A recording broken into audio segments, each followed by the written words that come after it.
Hi Peaches, it's Shaaba. Welcome back to my channel and thank you for clicking on another video. Today I wanted to scream about being LGBT plus again because why wouldn't I? It's great. I love representation of LGBT plus things, LGBT plus shows, seeing more recently in particular whole entire narratives and plots focused and centering around LGBT plus storylines is cool. I'm talking Heartstoppers, I'm talking Bros, I'm talking Fire Island, I'm talking Jamie and Erin from The Devil in Me, which is a game which has not only LGBT plus representation, but LGBT plus representation with not just one, oh no, but two playable people of colour who don't die first.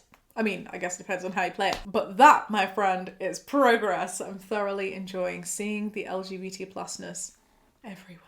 And I think one of the reasons in particular that I thoroughly enjoy it is because growing up, I didn't see that representation. I didn't see LGBT plus shows, but there were shows that weren't necessarily focused on being LGBT plus themselves, but that included LGBT plus characters. And going into the new year, I was having this big throwback moment. And from what I can remember, a lot of the rep from the things that I watched growing up were super stereotypical. And just because they're stereotypical though, doesn't necessarily mean that they were bad. And I wanted your viewpoint on it, so I've collated a few throwbacks of LGBT plus characters in non-LGBT plus media. I thought we could take a look at them. Feel free to add to the list if you have some. Feel free to go back and dive into all the nostalgia with me, and feel free to let me know what you think. Is it good representation? Is it bad?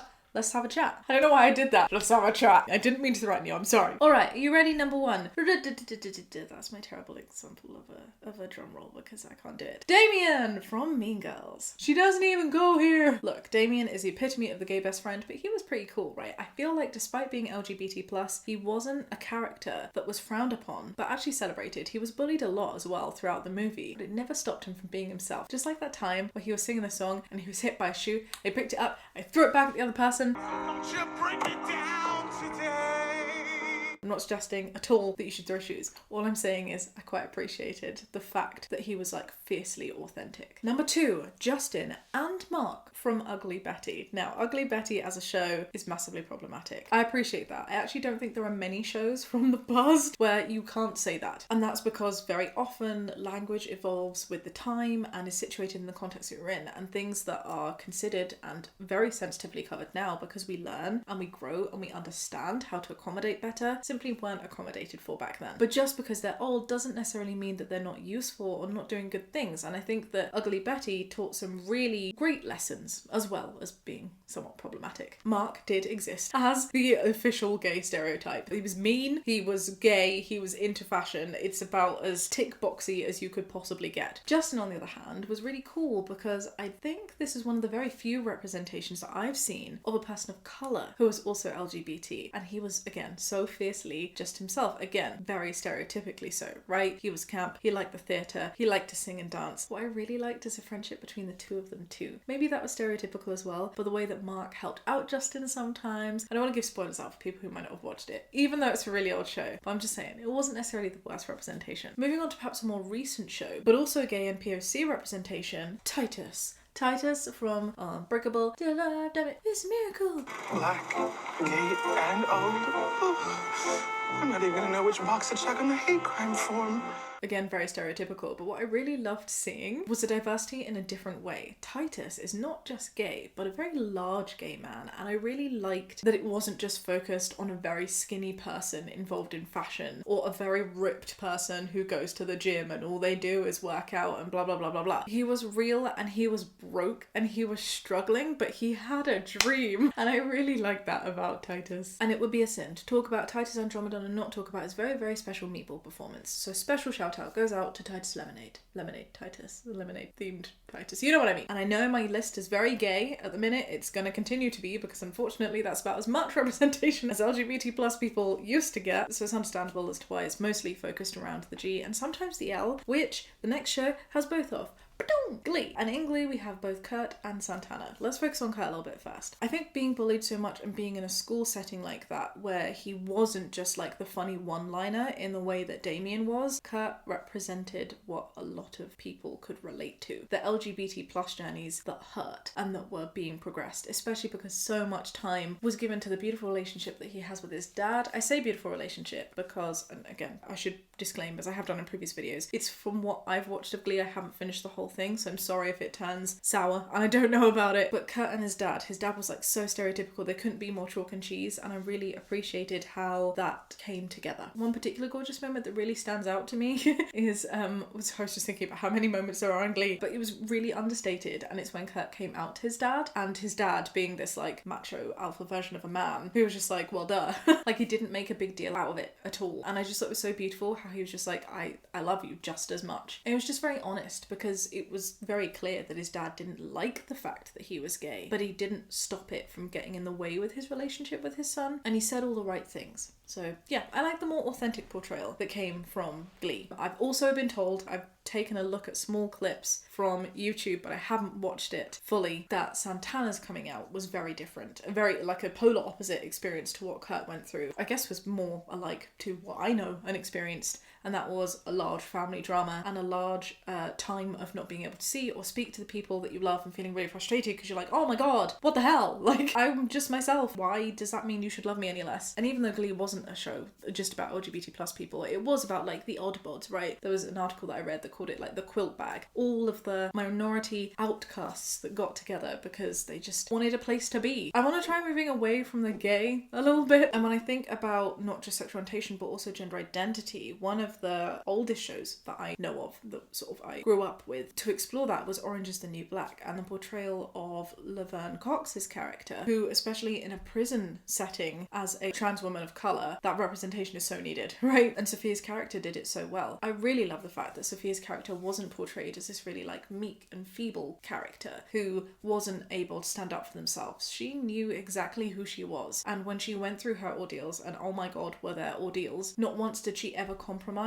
on who she is. Sophia is gorgeous and real and kind, and I just thought it was portrayed so very well. And goes without saying, it's so needed, as are all of these, because the representation, particularly people of colour and particularly of trans people, can be incredibly negative. The stats show that people of colour in particular are often shown as thugs, as negative beings. And even though this was a character in a prison setting, it wasn't othering to be in a prison setting. I'm just very glad that there was a real, genuine character of substance behind the trans label, and I think that was probably the first time that I'd seen it in a fictional setting. Moving on, well, I guess one of the older expressions, correct me if I'm wrong, but I'm pretty sure the Rocky Horror Picture Show, I should have led with that, that's the thing that I have in my mind right now, was about gender expression as opposed to identity. But Dr. Frankenfurter was obviously a much older portrayal of gender boundaries and understanding and breaking down the stigma around that. I see you shiver with anticipation. It was also so over the top and so dramatic, just the whole show, right? I'm not sure how much it did in terms of representation, but it goes without saying that Dr. Frankenfurter is iconic. He is a loud character. He is shamelessly ticking a lot of stereotypes, but just because they're loud and stereotypical doesn't necessarily make it bad. I don't know, I don't think so, especially thinking of its time. I'd love to do like some more digging into how that was perceived, because it was such a long time ago. When did the Rocky Horror Picture Show come out?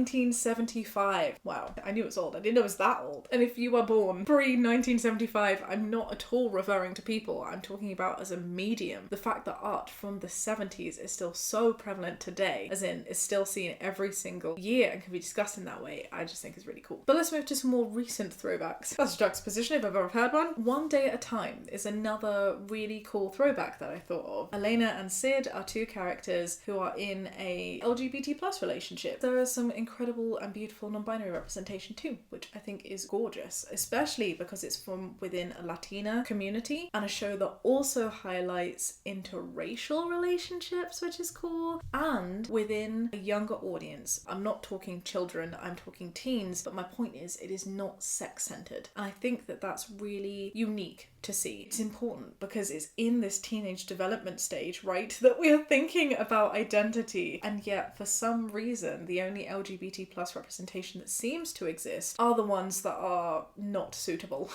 for the people who age-wise are going through that exploration as tweens to teens. Another very wholesome representation that I'm thinking of that actually reminds me of Elena and Sid in a few ways is from Is it a horror? Is that weird that there is a horror included in this list? I'm talking about Black Mirror, which is kind of like a dystopian, makes you feel weird because it looks at dark commentaries of what society could very easily be and might possibly be. Let's not think about it too much or we'll go into existential crisis. But there's a really adorable episode called San Junipero where there is a lesbian relationship and it is beautiful. It is so gorgeous to see. And do you know what I loved about that representation that was different and that made it so cool? It's the fact that there was a happy ending. How gorgeous is that? When do we get to see that in horrors, let alone horrors where a black woman who is also a lesbian doesn't die first? Tell me now. I love a happy ending. I love the fact that the gay relationship was not the one that was so traumatic and ended in some miserable way. And I also love the fact that it showed that there's no one way to be gay. If the phrase opposites attract could be put to a couple,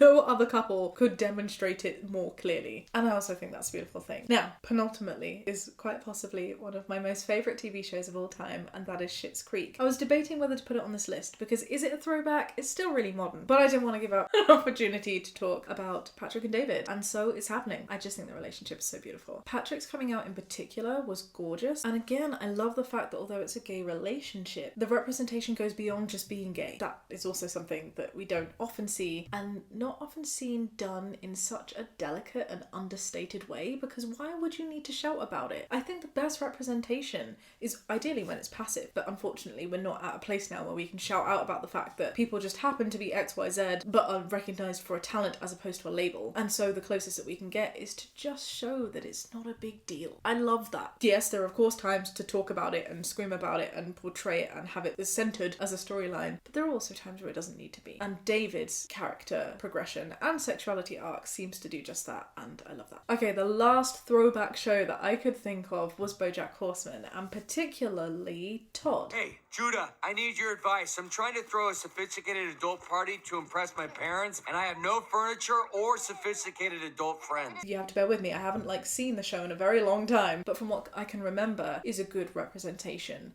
of asexuality. Mostly because asexuality isn't something that is ever explored really, even when talking about LGBT plus issues, it's definitely the one that is most frequently left behind. We talk about bi-erasure, which absolutely exists, but ace-erasure too. And the fact that Todd, and again, correct me if I'm wrong, is asexual, but then also has a relationship is really cool to see, because it shows that ace, just like many sexualities, exist on a spectrum. There's no one way to be a person. There's no formula or box that you can tightly fit yourself into, because people are not sticky labels. So there you have it, friends. That is my list. I know for certain that I have missed many throwback shows out. These are just the ones that come to my mind, but if you have ones that you would like to share, I would love to hear about them. Let's pop our little butts downstairs and have a little chat together in the comment section. Overall though, I do think that these throwback shows, and many others I'm sure, have done a good job at normalizing and breaking the stigma. That's the most important thing, right? Within societies, as in society before us, that were even more close-minded than we experience now. Having said that, whilst they do a really good job at breaking stigma, I can totally also see that one of the very common ways to making these characters lovable is to really reinforce the stereotype, particularly when it came to the gay representation. Let me know who you would add to the list and if you think it's gotten better now, because I definitely think the representation has. Let's hope for even more positive celebration and representation in 2023.